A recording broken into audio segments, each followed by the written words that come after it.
Hello மக்களே, கார்த்தி ரேவதி செம இன்ட்ரெஸ்டிங்காக போயிட்டுருக்கு. நம்ம கார்த்தியை எப்படியாவது ரேவதியோட நலங்கு ஃபங்க்ஷனுக்கு வர வைக்கக்கூடாதுன்னு சொல்லிட்டு சாமுண்டேஸ்வரி சந்திரகலாவும் சேர்ந்த மாதிரி ஒரு பிளான் பண்ணுறாங்க. அதே சமயத்தில் காலையில் எழும்பி பார்க்கும்போது சாமி சிலையில் உள்ள நகையை காண மாட்டேங்குது. அந்த பூசாரியாரும் இன்னும் 1 மணி நேரத்தில் நல்ல நேரம் முடிய போகுது அப்படி சொல்லும்போது நம்ம கார்த்தி செம மாதம் வந்து அந்த நகையை மீட்டாங்களோ. அதே சமயத்தில் இன்னொரு பக்கம் நம்ம ரேவதி நலங்கு ஃபங்க்ஷனில் செம மாதம் அந்த இடத்துல என்ட்ரி ஆனாங்களா. வீடியோக்குள்ளே போகிற முடியும் நம்ம சேனலுக்கு சப்ஸ்கிரைப் பண்ணுங்க. அப்படி பக்கத்துக்கு இருக்க பெல் ஐக்கனை கிளிக் பண்ணுங்க. அப்போ நான் போடுற வீடியோலாம் உங்களுக்கு நோட்டிஃபிகேஷனாக வரும். நம்ம சாமுண்டேஸ்வரியும் சந்திரா கிட்ட கண்டிப்பாக இந்த கார்த்தி மட்டும் நலங்கு ஃபங்க்ஷனில் வரக்கூடாது அப்படின்னு சொன்ன உடனே நம்ம சந்திராவும் அதை பற்றி நீ கவலையே படாதக்கா, அந்த கார்த்தி வந்து இந்த வாட்டி வரதுக்கு வாய்ப்பே இல்லை, அதுக்கு ஏற்றவாறு ஒரு சேலை பண்ண போகிறேன்னு சொல்லிட்டு நம்ம சிவனாண்டி கிட்ட ஒரு ஐடியா பண்ணி வைக்கிறாங்க. சிவனாண்டியும் அதே மாதிரி சாமி சிலையில் இருக்கக்கூடிய நம்ம ராஜசேதுபதியாக போட்டக்கூடிய அந்த வைர நெக்லஸை எடுத்துடுறாங்க. அதே சமயத்தில் யாருக்குமே தெரியாமல் சிவனாண்டிய முத்துவேலும் சேர்ந்து அந்த வைர நெக்லஸ் எடுத்துட்டு அப்படியே முத்துவேலும் அதை பார்த்துட்டு இருக்கும்போது இதெல்லாம் பல லட்சம் ரூபாய் வரும் அப்படின்னு சொல்லிட்டு இருக்காங்க. கரெக்டாட்டு நம்ம கார்த்தி அந்த இடத்துல வராங்க. இங்கே ஏதாவது ஒரு பிரச்சனையாக இருக்குமோ, நாளைக்கு வேற கோவிலில் ஒரு விசேஷம் இருக்குது, அந்த சமயத்தில் இந்த நெக்லஸ் எல்லாம் நல்லபடியாக இருக்கணுமே அப்படின்னு சொல்லிட்டு யோசிச்சுட்டு இருக்கும்போது நம்ம கார்த்தியோட கார் சத்தத்தை கேட்ட உடனே சிவனாண்டியும் முத்துவேலும் அப்படியே மறைஞ்சிடுறாங்க. முத்துவேலும் சிவனாண்டிக்கிட்ட என்ன மருமோனே இவன் இந்த சமயத்துக்கு வந்திருக்கான், ஒரு சமயம் நம்மளை பார்த்துருவானா அப்படின்னு சொல்லிட்டு சந்தேகப்படும் போது அப்படிலாம் இருக்கிறதுக்கு வாய்ப்பே இல்லை, எதுக்கும் அவன் கண்டப்படாமல் இந்த சைட்லேருந்து மறைஞ்சே இருப்போன்னு சொல்லிடுறாங்க. நம்ம கார்த்தி அந்த இடத்துலேருந்து பார்த்துட்டு கிளம்பிடுறாங்க. அதே சமயத்தில் நம்ம சிவனாண்டிய சந்திரகலா கிட்ட, சந்திரா நீ சொன்ன மாதிரியே பிளான்ஸ் கச்சிதமாக முடிஞ்சிட்டு நமக்கு இந்த நெக்லஸும் கைக்கு கிடச்ச மாதிரி ஆச்சு. அதே சமயத்தில் அந்த கார்த்தியும் நலங்கு ஃபங்க்ஷனுக்கு வரமாட்டான் அப்படிங்கிற மாதிரி ஒரு பிளான் பண்ணி வைக்கிறாங்க. இன்னொரு பக்கம் பார்த்தீங்கன்னா கோவிலில் விசேஷத்துக்கு எல்லாரும் கூடி நிற்கிறாங்க. நம்ம ராஜசேதுபதி ஐயா குடும்பத்தை சேர்ந்தவங்க எல்லாருமே சரின்னு சொல்லிட்டு கும்பலாக இருக்கும்போது கரெக்டாக சாமியாரும் அந்த கோவில் வாசலை திறக்கிறாங்க. சாமி சிலையில் உள்ள நகையை காணத்தோடனே அப்படியே பதறி போய் நிற்கிறாங்க. என்னது இது, ஐயா வந்து கொடுத்த நகையை காணலையே அப்படின்னு சொல்லும்போது நம்ம கார்த்தியும் என்ன சொல்கிறீங்க நீங்கள், அந்த நகை கண்டிப்பாக தேவைப்படுமே அப்படின்னு கேட்குறாங்க. அந்த சமயத்தில் அந்த சாமியாரும் இன்னும் நல்ல நேரம் முடியறதுக்கு 1 மணி நேரம் தான் இருக்குது, அதுக்குள்ளே நகையை கண்டுபிடிச்சி கொண்டு வந்தால் தான் இந்த பூஜையை நல்லபடியாக நடத்த முடியும், அம்மனோட தாலி நல்லபடியாக இருக்கணுமே அப்படின்னு சொல்லிட்டு வேண்டும் போது நம்ம ராஜசேதுபதியும் அதை பற்றி எல்லாம் கவலைப்படாதாங்க, என்னோட பேரன் கார்த்தி அந்த நகை எங்கே இருந்தாலுமே அதை மீட்டு கொண்டு வந்துடுவான் அப்படின்னு சொல்லிடுறாங்க.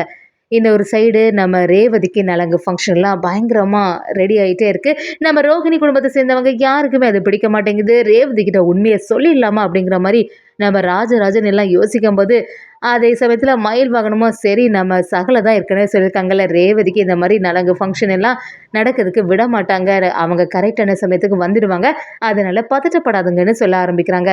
ராஜராஜனை நம்ம மயில் வாழ்ந்துட்டு அதை தான் நம்பி நாங்களும் இருக்கோம் மாப்பிள்ள, எப்படியாவது கடைசி நேரத்தில் நம்ம கார்த்தி மாப்பிள்ள வந்து இதெல்லாம் தடுத்து நிறுத்திடுவாங்க அப்படிங்கிற ஒரு நம்பிக்கை இருக்குன்னு சொல்ல ஆரம்பிக்கிறாங்க.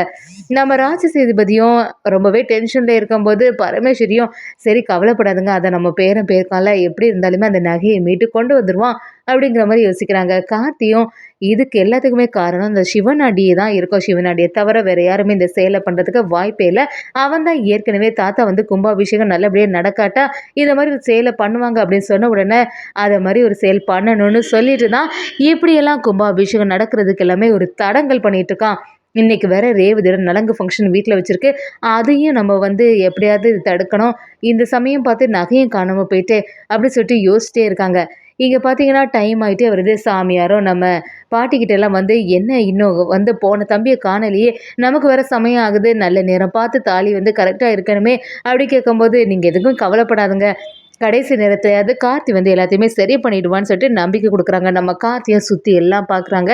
அது எப்படி இது காணாமல் போயிருக்கோம், என்னவா இருக்கோன்னு சொல்லிட்டு யோசனையிலே இருந்துட்டுருக்காங்க. ஒரு இடத்துல வந்து மண்ணில் ஏதோ ஒரு வித்தியாசம் தெரியுது கார்த்திக்கு, அதை பார்த்த உடனே புரிய ஆரம்பிக்குது, கண்டிப்பாக இதில் ஏதோ ஒரு பிரச்சனை இருக்குது, நகை இங்கே எங்கேயாவது இருக்கிறதுக்கு வாய்ப்பு இருக்குது அப்படிங்கிற மாதிரி நம்ம கார்த்திக்கு புரிய வருது. அதே சமயத்தில் நம்ம சிவனாண்டியும் சந்திரகலா கிட்ட, சந்திரா இந்த வாட்டி நம்ம பிளான் சொந்தப்பதுக்கு வாய்ப்பே இல்லை, நகையை ஒரு சரியான இடத்துல வச்சுருக்கோம், எங்ககிட்ட எல்லாம் இருந்ததுன்னா எப்படி இருந்தாலுமே அந்த கார்த்திக் கடைசி நேரத்தில் வந்து எங்களை தான் சந்தேகப்பட்டு நேரடியாக பதில் கேட்டுருப்பான், அதனால தான் நான் அவங்க வந்து ஒரு இடத்துல கரெக்டாக வச்சுருக்கோம், இந்த வாட்டி அவனால் கண்டுபிடிக்கவே முடியாது அப்படிங்கிற மாதிரி சொல்லும்போது சந்திரகலாவும் எதுக்கும் நீங்கள் கொஞ்சம் உஷாராக இருங்க அப்படிங்கிற மாதிரி சொல்லிடுறாங்க. சிவனாண்டியும் சரி, எதுக்கும் கார்த்தி என்ன செய்றானோ அதெல்லாம் நம்ம ஃபாலோ பண்ணணும். அத பார்க்கணும் அப்படின்னு சொல்லிட்டு சிவனாண்டி யோசிக்கும்போது, நம்ம கார்த்தி ஒரு கட்டத்தில அந்த நகைய மீட்டு எடுத்துட்டாங்கன்னே சொல்லலாம். இன்னொரு பக்கம் பார்த்தீங்கன்னா, நம்ம ரேவதிக்கு நலங்கு வைக்கிறதுக்காக எல்லாமே தயாராயிட்டு இருக்கு. ரேவதிக்கு ஒரு பதட்டமாவே இருக்கு. நிஜமாவே நம்ம மனசுல இவர் தான் இருக்காரா? நம்ம எம்டி சாரோட ஞாபகங்கள் வந்துட்டு போகுது. நிஜமாவே எம்டி சார நம்ம லவ் பண்ண ஆரம்பிச்சுட்டோமா? அப்படிங்கிற மாரி ஒரு சந்தேகம் நம்ம ரேவதியோட மனசுக்குள்ள வந்துட்டே இருக்கு. இந்த நலங்கு ஃபங்ஷன் நல்லபடியா நடக்கணும்னு சொல்லிட்டு சாமுண்டீஸ்வரி மருதுகிட்ட என்ன நடந்தாலும் இந்த வாட்டி சொதப்பிடவே கூடாது. ஏற்கனவே பல வாட்டி அந்த கார்த்திக் கடைசி நேரத்துல எல்லாத்தையுமே சொதப்பி விட்டுருக்கான். இந்த வாட்டி உங்களுக்கும் என்னோட பொண்ணுக்கும் நலங்கு ஃபங்ஷன் சிறப்பாவே நடக்கணும்.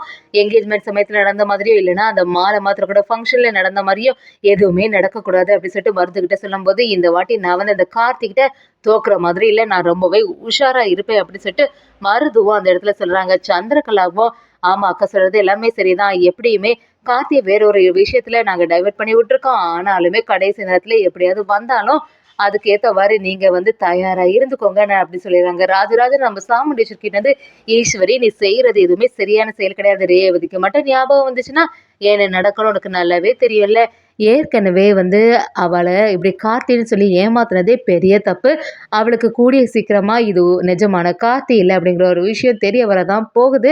அத மறைச்சு ரேவதிய நீ ஏமாத்துற அப்படி சொல்லும்போது நம்ம சாமுண்டேஸ்வரியும் எனக்கு நல்லாவே தெரியும். நீங்க உங்களோட தங்கச்சி பையன் நல்லபடியா இருக்கணும்னு சொல்லிட்டுலாம் நீங்க இப்படி செய்யாதுங்க. எனக்கு உங்க குடும்பத்த பிடிக்கவே செய்யாது. அது மட்டும் இல்லாம என்னைக்கா இருந்தாலும் இந்த 2 குடும்பமும் ஒண்ணு சேர போறதில்ல. உங்க குடும்பத்த சேர்ந்தவங்கனால தானே நீங்க இந்த மாரியெல்லாம் சப்போர்ட்டா பேசிட்டு இருக்கீங்க. எங்க அம்மா நிலைமைக்கு காரணமான இந்த குடும்பத்த கூட நான் எந்த சகவாசமும் வச்சுக்கவே மாட்டேன். ரேவதியோட மேரேஜ் மட்டும் நல்லபடியா முடிஞ்சதுன்னா, அதுக்கப்புறமா நான் பார்த்துக்கிறேன் அப்படிங்கிற மாரி சாமுண்டீஸ்வரி நம்ம ராஜராஜனை எதிர்த்து நிக்கிறாங்க. மயில் வாகனமும் என்ன ஆச்சு? இன்னும் சகலைய காணலையே! இங்க வேற ஃபங்ஷனுக்கு நேரம் ஆயிட்டே இருக்குதே! அப்படின்னு சொல்லும்போது, நம்ம மயில் வாகனம் அப்படியே கார்த்திட்ட ஃபோன் பண்றாங்க. கார்த்தியும் இங்க சீக்கிரமா முடிஞ்சிரும்னு பார்த்தேன். ஆனா நகை காணாம போனனால, அந்த டைமுக்குள்ள அந்த நகைய மீட்டு குடுக்கணும் வேண்டியதாயிட்டு அப்படின்னு சொல்றாங்க. அப்படியே நம்ம கார்த்திய மயில் வாகனத்திட்ட ஒரு திட்டத்த போட்டு வைக்கிறாங்க.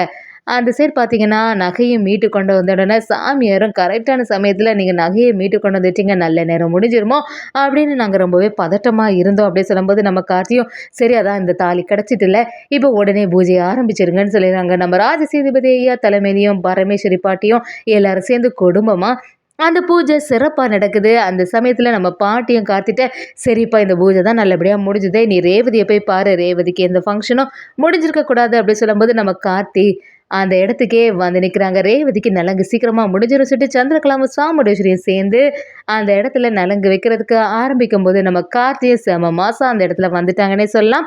நம்ம மயில் வாகனம், ரோகிணி எல்லாரும் குடும்பமா சேர்ந்த மாதிரி ஒரு பிளான பண்ணி நம்ம கார்த்தியே நலங்கு வைக்கிறாங்கன்னே சொல்லலாம். இதெல்லாம் கொஞ்சம் கூட நம்ம சாமுண்டீஸ்வரி, சந்திரகலா எதிர்பார்த்திருக்கவே மாட்டாங்க. இந்த வாட்டியும் அவங்களோட பிளான் எல்லாமே சொதப்பலாயிட்டுன்னே சொல்லலாம்.